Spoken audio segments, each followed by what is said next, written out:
This is Moments with Foo with James Foo Torres, better known as Foo, the show that takes you around the world to share interviews with some of the most successful and relevant people on the planet, hear their stories, and get the most important business lessons they have learned on their road to success, and get exclusive advice on how to implement their success into your life and business. Moments with Foo is brought to you by the Strategic Advisor Board and your host, Foo.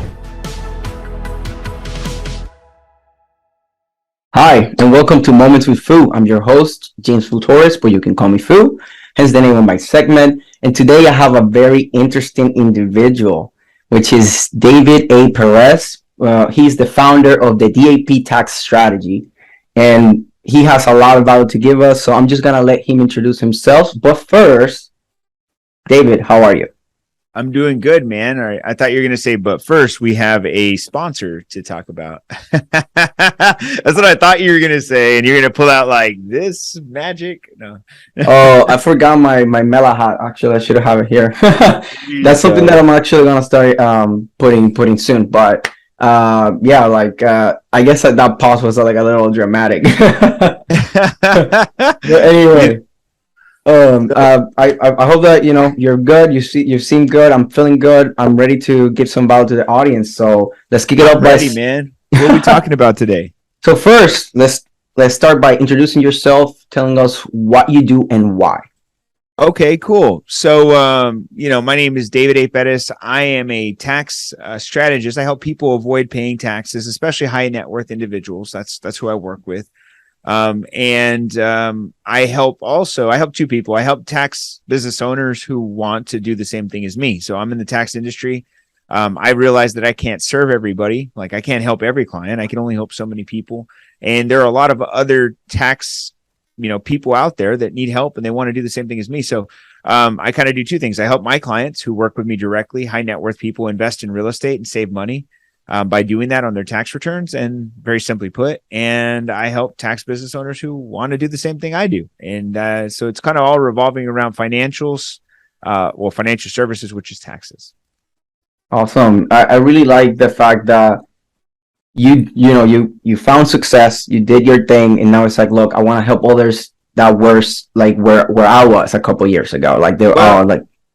I should elaborate there and tell you that the reason that I do what I do today is because a lot of the strategies that I'm doing or using on my clients for tax savings, I've had to do for me. I started with nothing. I came into this business kind of by accident about 15 years ago. And as I struggled in growing this business, I came into the same problems that most business owners face, which is, okay, I'm going to grow a business. I'm trying to grow a business. I'm broke all the time. And then eventually 10 years of busting your ass, you come to the point where you finally make some money. And when you make some money, you don't realize what you're going to do, which is pay taxes. And then when you pay taxes, you say, crap, I don't want to do this again.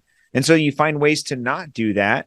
And so that's kind of how the foundation of the strategy came to me. And then over the course of the last 15 years, I've learned how to be the best at owning and running tax businesses. And so I'm just best qualified to do both. That's exactly why I do it. I love helping people. I love coaching people. It's my passion. And so that's where it comes from. And it shows, because you're always fired up. You work like a madman. So definitely you have to be passionate to be able to put in the hours that you put and wake up early, work out, do lives all the time. Man, you're on point all the time. Content, work, live events, all that stuff. So definitely you have to be passionate about it. If not, you would go crazy. you have to. I believe the level of energy you give to the world is the level of energy it comes back at you. So the more I push, I feel like the world pushes back at me, and that's really what I do every day. I go as fast as I can, as hard as I can, for as long as I can, just because I believe that at the end of the day, it all goes to zero. You have to end the tank with E, and you fill it up overnight and get back to the races. Yeah, I resonate with that a lot. First, because I identify a lot with you because you have all this energy, and I'm always trying to have super high energy and make people laugh and sarcasm and be just authentic. Just be me. And if you don't like it, you don't like it. I'm just me. I'm Foo. You're David A. Perez. Let's say we are what we are. We solve problems and we have high energy, right? that is exactly right. I think that you said something right there that was pretty interesting to me, which is you're trying to bring that high energy, you're trying to be engaging, you're trying to deliver to the world. It's authenticity is more important than anything else today. I see that so many people, like some people watch me because I'm pretty social on all different platforms and probably think that, I'm not like real. Like a lot of the things I do is fake, but the truth is it's not, I'm not even talking about like my work. They probably think I'm just creating content that I don't know about, or I'm doing things I don't really actually practice in life. And everything I share, I already do it. Like everything. I don't share anything I'm not willing to, or I haven't already done. And so I think that's a connection point that I get a lot with people when they tell me, well, I get along with you. It's because I just believe I'm just who I am. Like I'm me. And like you said, if you like it, that's great. If you don't, well, that's good too. That's good too, right? Right? Like we don't care. It's just, we're not going to fake it. We're us. Right, we're respectful, but we have a strong personality, and that's what it is. It is what it is, but that's what makes us stand out in our personal brands and everything. And that's why we have a success. And just, along those lines, we have already said a couple valuable things, but now I want to get it more focused. Do you have any tips or advice that you would like to either give to business owners in general or people that would like to do what you do? Well, number one thing, before I got here, I was meeting with one of our tax strategy clients. And as I'm sitting with them, the one thing they asked me is like, David, how do I get my business to be better? And I said, well, that's a good question, right? Like, how does my business grow? And that could be in many ways, right? Like we could talk about revenue, we could talk about customer acquisition, we could talk about exposure, brand awareness, or all these things.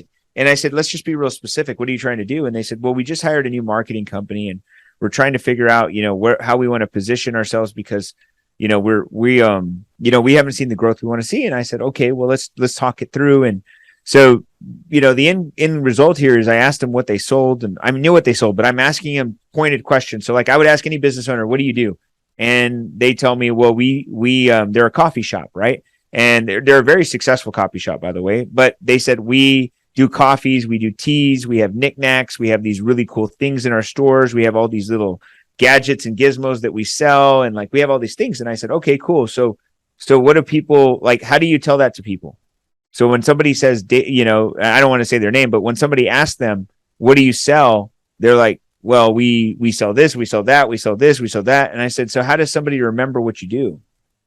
And so they say, well, they should know what we do. I said, no, people only remember one thing, and it's usually the last thing, right? So the number one advice I told them to grow is you've got to get really clear on what you do. Don't, just because you do a lot of things doesn't mean you have to tell everybody you do a lot of things. Just tell them you do one thing and let everybody find out you do other things because they go for the one thing.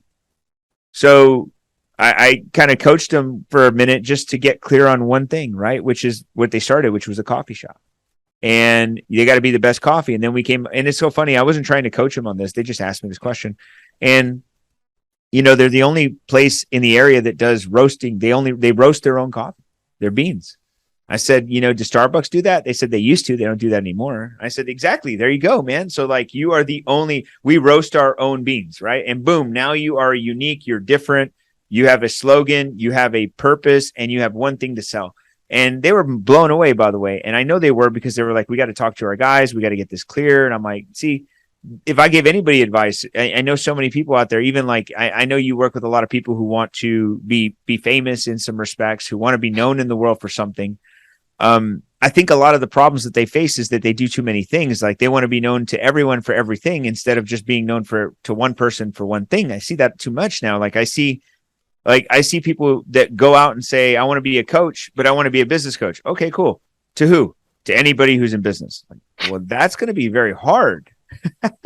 Definitely. And just a side note, I told that guy today, I said, I couldn't coach your business because I don't know a lot about it. I'm just going to give you general advice. And I was honest, I can't charge you for something I'm not an expert in. I don't want to. So I think most people will do that because they think they're supposed to serve everybody because they have to make money. Definitely. And things that stand out to me in there was you say focus on one thing so people can remember you.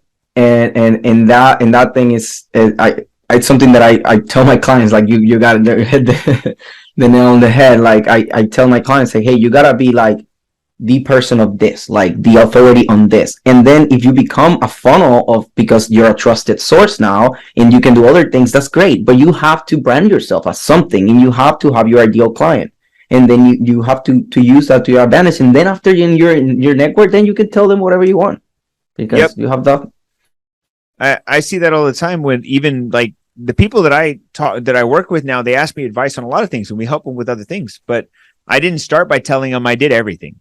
And those who I did do that in the beginning, because I used to be the everything guy, just like everybody else, I don't really work with them anymore because I wasn't the expert to them. And as you should, you know, and that doesn't mean that, hey, if somebody needs help on something and you know you can help real quick on something small or whatever, that doesn't mean you're gonna just turn everybody around. But like, you know, you be mindful of, like, with your own time and analyze, like, if I do this, like, am I actually hurting my own impact because I'm like deviating too much? And that's, you know, that's something to have in mind. Is sometimes even for the greater good, you have to deny some clients. Like, if you want to have an impact with a lot of people, you have to. That's just a fact, and that's something you got to understand sometimes. That's right, man. You're spot on. Another thing that I want to add about, like, the remembering is that people remember what you make them feel.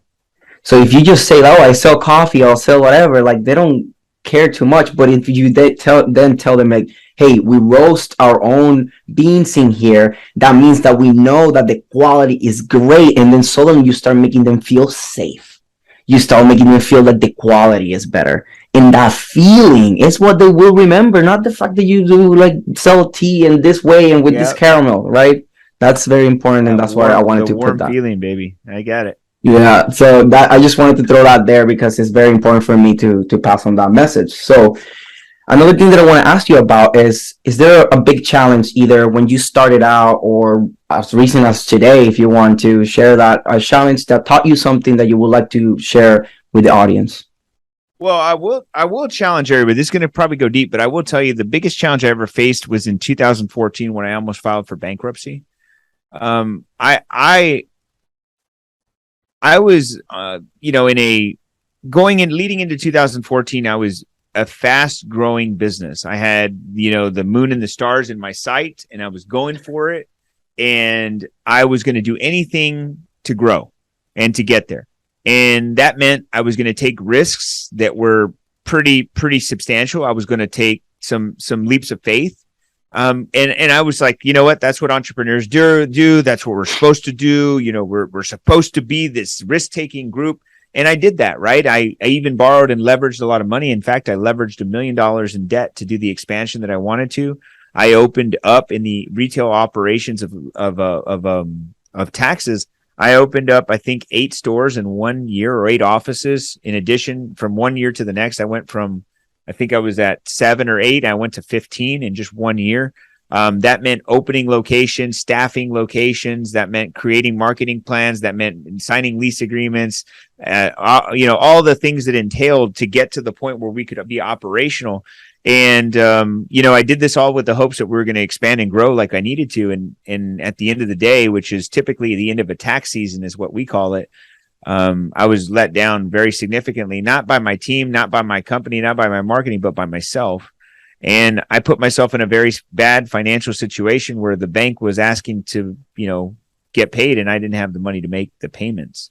And the reason I didn't have the money to make the payments, to be truthful, it wasn't just because I failed. It was because I didn't know my numbers.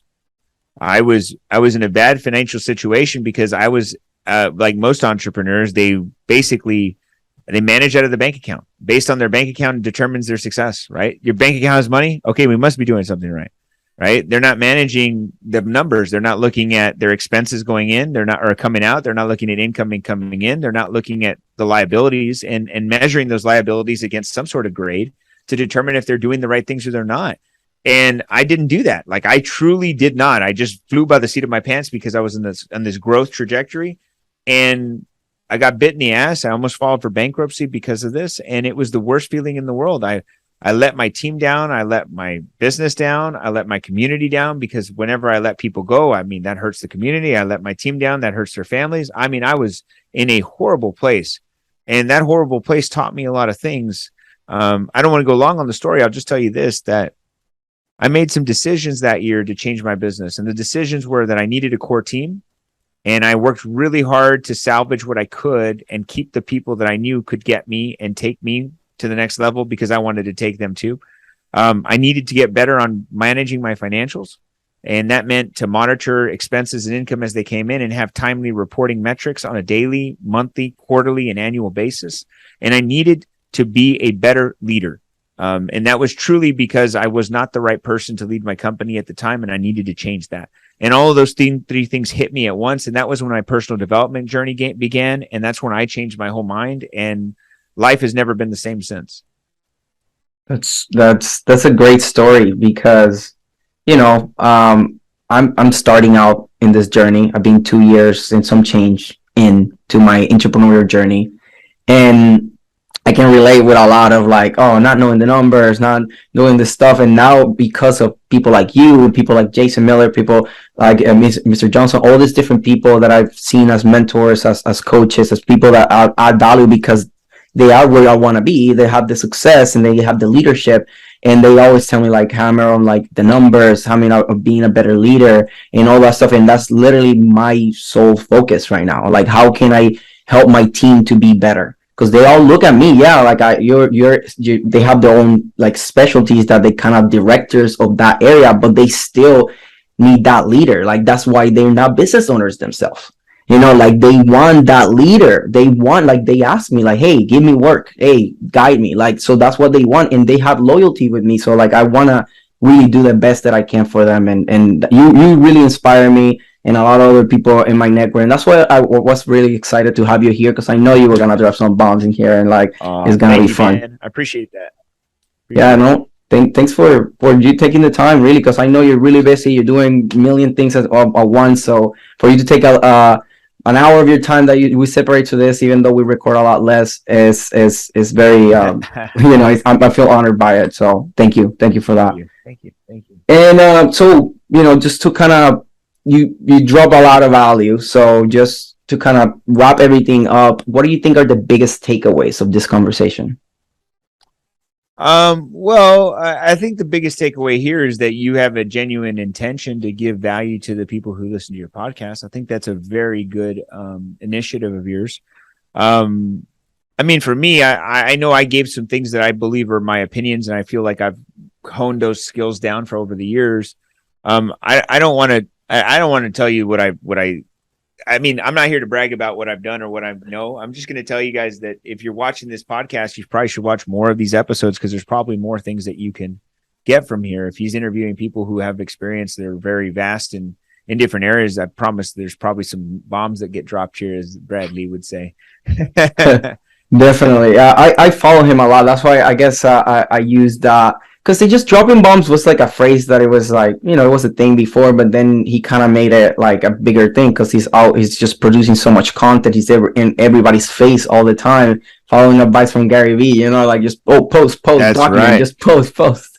And that's, that's the level that I'm trying to get. I see you, I see Brad Lee, I see Gary Vee, I see all these people just posting content, documenting. And that's literally where I'm going now. I have a live event next week. In that live event, one of the main things is content from everybody, because my clients, Strategic Advisor Board, they're my biggest client, and they're gonna be all together. I'm gonna meet them in person for the first time, so obviously photos, videos, everything, document. So then, and also, one thing that I want to do is I want to interview them individually to have little clips of value, because I like the podcast and being able to have a whole session and kind of get the introduction, the background, and then the why, all that stuff, and then the value. But sometimes, in this day and age, how it is, people want give me the most amount of value in 60 seconds or less.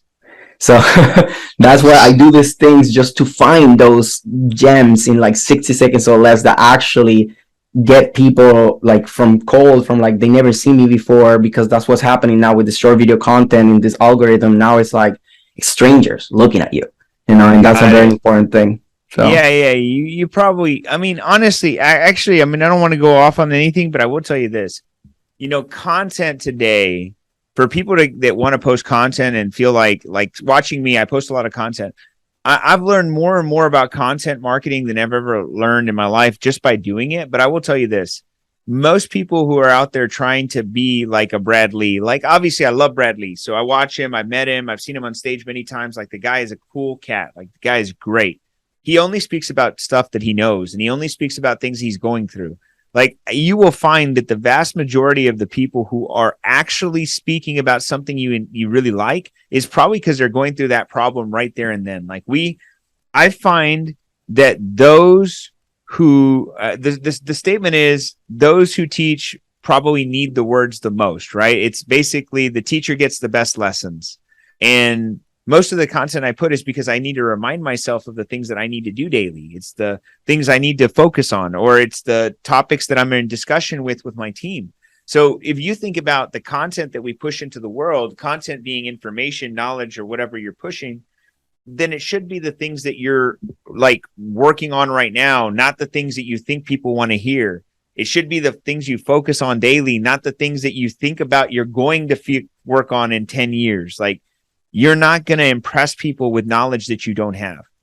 And I see that happen so much. Like I feel it. Like I get on Facebook, I get hit by an ad by a guy who's like, even in the tax business, it's like, do you want to save taxes? I'm the best at saving taxes for people. And I have done this for 10 years and I'm the best. And I'm like, cool. Well, you don't sound like you have enthusiasm. You don't sound like you are going places. You may have a flashy car, which doesn't make me want to do business with you. And it doesn't promote to the audience you're trying to target. Like you are not putting yourself in a position like I'm not a flashy guy. I mean, I do have nice things. I don't really need to flash things to get success. My knowledge, my insights, my wisdom, my skill sets speak for that's my show off.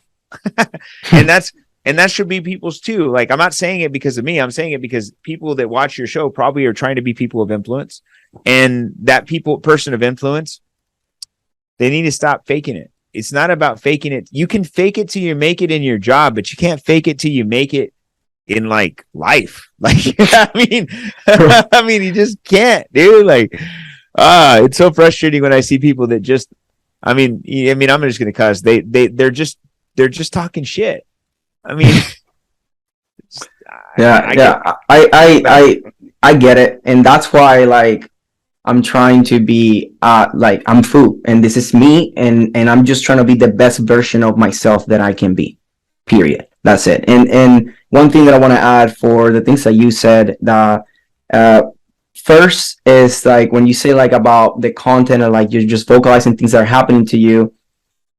First, it becomes a lot easier because you don't have to fake, right? You don't have to fake it. You don't have to go to script. This is just literally what I'm going. Second is the fact that, for me, and I think you can relate with this, is that we're vocalizing our thoughts because we have so many things in our mind that just to get it out, we can understand that idea better.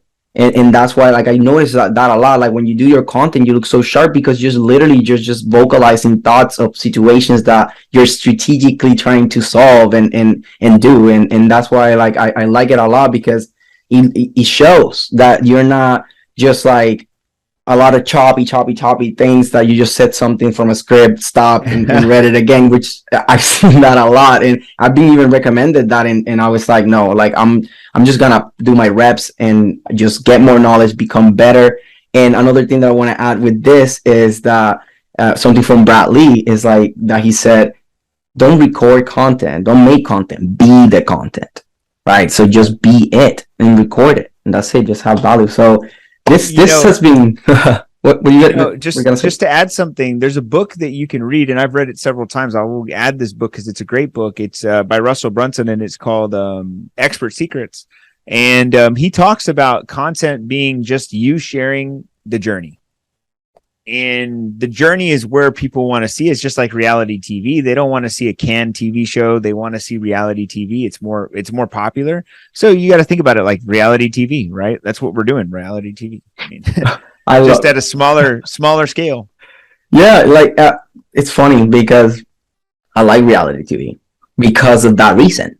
Like it's I like the psychology of things, and that's why I like the entrepreneurial journey that I'm going, because it's all about like the human behavior and how can I add more value? How can I lead with value? Like, what is the need that, what's a problem that I can solve and I can be passionate about it? And those are the things that really push me, because as you said, all the challenge that you've been going through, I'm going through a lot of challenge in my 2 years, and I know it's not, there's always, I solve one problem, it's going to be a new problem. Things change now. There's another thing. Like, there's a lot of things that's going to be out of my control. Doesn't matter how good I can be on the day to day. And sometimes I don't even know what I don't know. I have to go through things to be able to succeed in the long run. You said something really important right there, which is that, it doesn't matter. Like, we all pray to not have the problems we have, but there's going to be another one tomorrow or the next day. Like, to pray that there will be no problems is to hope that the sun does not come up, right? Like, it's going to happen no matter what. Religiously, it's going to happen. Like, it just comes up every single day. So might as well just learn to be better at dealing with problems, right? Learn from experiences, share those. And I found, by the way, in content creation, that the best content is the one that you share, that is where you're the most vulnerable, that you actually share the pain, right? Like, I just talked to you guys, or just shared with your audience right now about, going bankrupt. I've shared that story many times, and I know that's when people connect with me, because it's the truth, right? Like, I wasn't sharing that to brag about going bankrupt. I was sharing with it because it taught me a big lesson that I needed to be better as a leader. I needed to be better as an operator, and I definitely needed to be better by building a team. And so, because I got those epiphanies and I share those with you, maybe you go on the journey with me, right? I want you to come on the journey with me. And that's what content is. That's what people don't understand. They think it's all about, I don't know, flash or something. And there is some of that, right? There has to be a little nuance. Entertainment. One of my coaches calls it edutainment.